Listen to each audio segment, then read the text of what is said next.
चलिए ध्यान दीजिएगा, उस दिन जो बताए थे आप लोगों को संपाती कैसे होता है, उसके बाद क्या कहते हैं प्रतिच्छेद करता है, और उसके बाद अनेक हल होता है, कोई हल नहीं होता है। अब इसका जो है ना कुछ हम कंडीशन पे चलते हैं जो कि आप उनको देख करके ही उनको पहचान सकते हैं कि आप इनको प्रतिच्छेद, किसको आप प्रतिच्छेद कहिएगा, किसको आप संपाती कहिएगा, और किसको आप अनेक हल कहिएगा। जैसे कि जो है ना समीकरण निकाय का जो होता है क्या कहते हैं, जिस समीकरण निकाय जो लिखते हैं तो a1x plus b1y plus c1 बराबर 0, या a2x plus b2y plus c2 बराबर 0, ये क्या है समीकरण निकाय है। अब यह जो समीकरण निकाय है इसको हम किस किस फॉर्म में लिखे थे, a1 बटे a2 बराबर b1 बटे b2 बराबर c1 बटे c2, या नॉट इक्वल टू, यह भी नॉट इक्वल टू। तो यहाँ पर हम क्या लिखे थे, अद्वितीय हल है, नहीं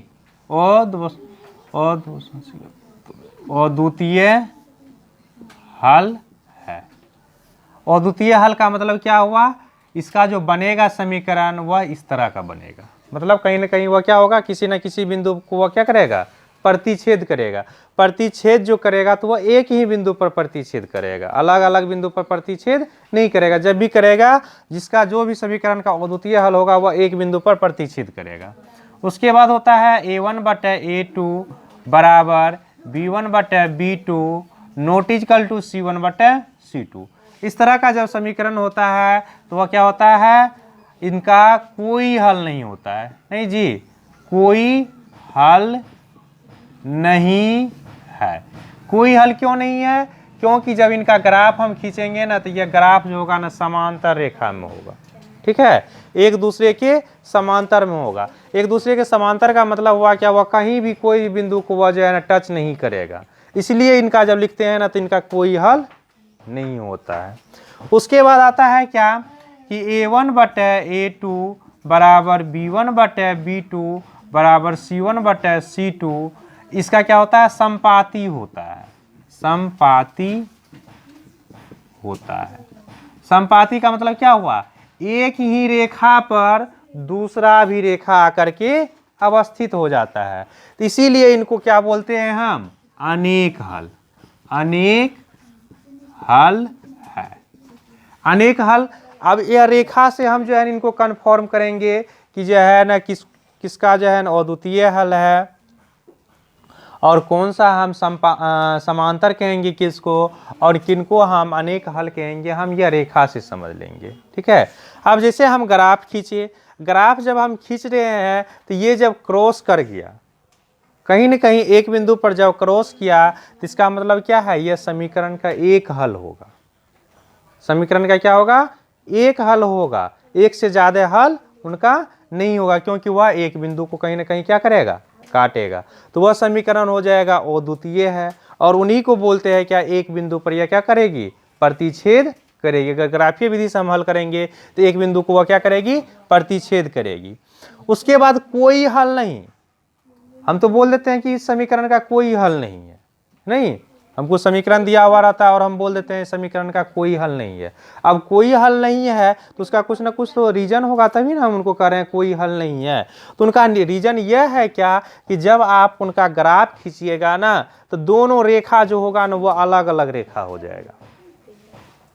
दोनों रेखा क्या होगा, अलग अलग रेखा हो जाएगा। उनका x और y का कोई मूल बिंदु आएगा ही आएगा नहीं, ठीक ना, यानी कि उनका जो मूल बिंदु जो नहीं आता है, इसीलिए उसको कहा जाता है क्या, इनका कोई हल नहीं है। मतलब दो गो समीकरण मिलकर के हमें x और y का मान आना चाहिए, मूल बिंदु आना चाहिए, लेकिन वह x और y का जो है ना हमें मान नहीं निकल पाता है। बशर्ते क्या होता है, जब हम उनको ग्राफ खींचते हैं तो दोनों रेखा, एक रेखा इधर हो जाएगा, एक रेखा इधर हो जाएगा, या एक रेखा इधर हुआ तो एक रेखा इधर हो गया, मतलब वह कहीं पर भी जो है उनको टच करता ही नहीं है। इसलिए इस तरह के जो समीकरण रहते हैं उनको बोल देते हैं कोई हल नहीं है, और उनको क्या बोलते हैं हम, असंगत है। संगत है, ये संगत है, ये भी क्या है, संगत है। मतलब अद्वितीय हल जो होता है वो भी संगत कहलाता है, और अनेक हल जो होता है वो भी संगत कहलाता है। बाद बाकी जो है ना कोई हल जो नहीं है उनको क्या बोलते हैं, वो संगत है। अब इनको हम अनेक हल क्यों बोले? अब यहाँ पे आता है कि नहीं सर एक ही रेखा पर दूसरा रेखा भी आ गया, ये तो दिखता नहीं है, लेकिन जब हम हल करते हैं तब हमें पता चलता है। जैसे कि अभी जस्ट जो हम सवाल बनाए थे, कौन सा था एग्जाम्पल 9 का जो समीकरण बना था उसमें क्या बना था, 2x + 3y बराबर क्या आया था, 9, और 4x + 6y बराबर क्या आया, 18। अब यहाँ से 2 कॉमन के रहते हैं हम, तो यहाँ पर 2x + 3y बराबर क्या बच जाता है, 18। 2 से यह कट गया, 18 तो क्या हो गया 9, तो 2x + 3y बराबर क्या हो गया 9। अब देखिए समीकरण 1 और समीकरण 2 दोनों क्या है, समान है ना। समीकरण 1 और समीकरण 2 क्या है, समान है।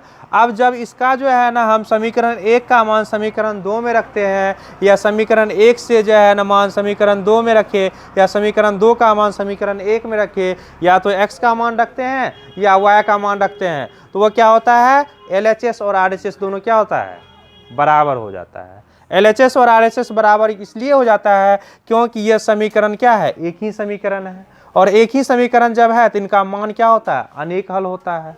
अनेक हल मतलब यह निश्चित नहीं है कि इनका कितना मान होगा। अब जैसे कि हम एक रेखा पर जो है ना यह दूसरा रेखा आया, तो यह जो दूसरा रेखा आया तो यह क्या कर रहा है, रेखा यह अनेक बिंदु पर यह क्या कर रहा है, प्रतिच्छेद कर रही है। यह एक ही रेखा पर जब दूसरा रेखा अवस्थित हुआ तो इसको यह क्या कर रहा है, अनेक बिंदु पर यह क्या कर रहा है, प्रतिच्छेद कर रहा है। इसलिए अगर इस तरह के समीकरण अगर हमको बनते हैं तो उसको हम क्या बोलते हैं, यह अनेक बिंदु पर प्रतिच्छेद करते हैं, मतलब इनका अनेक हल है। कोई दिक्कत इसमें? अद्वितीय हल, अद्वितीय हल का मतलब हुआ क्या, एक बिंदु पर कहीं ना कहीं वह प्रतिच्छेद करेगी। कोई हल नहीं, कोई हल नहीं का मतलब हुआ वह किसी भी बिंदु पर प्रतिच्छेद नहीं करेगी। और संपाती है या अनेक हल है तो उसका मतलब है क्या, कि एक ही रेखा पर दूसरा रेखा भी आ रहा है, तीसरा रेखा भी आ रहा है, चौथा रेखा भी आ रहा है, मतलब वह अनेक बिंदु को वह क्या कर रहा है, प्रतिच्छेद कर रही है। चलिए अब आगे चलते हैं।